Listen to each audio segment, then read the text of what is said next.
imişim. Sizden geçen günlerine gözleriymişim.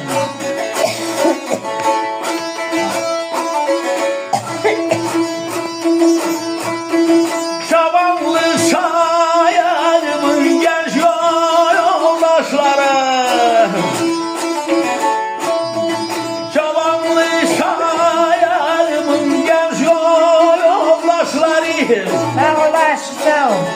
sizden geçen oy günlerle gözleriymişim. Sizden geçen oy günlerle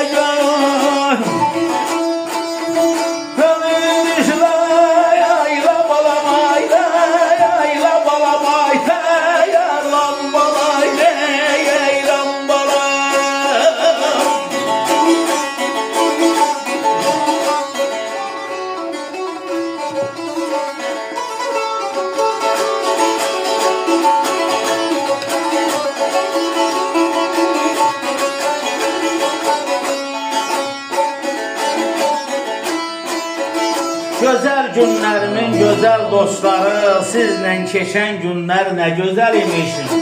Var. Şabanlık çağımın genç yoldaşları, sizle geçen günler ne güzel imişim. Dağların koynunda şikarlar vurduk, kulaklar başında süfreler kurduk. Aşıkla saz ile oturup durduk, sizle geçen günler ne güzel imiş.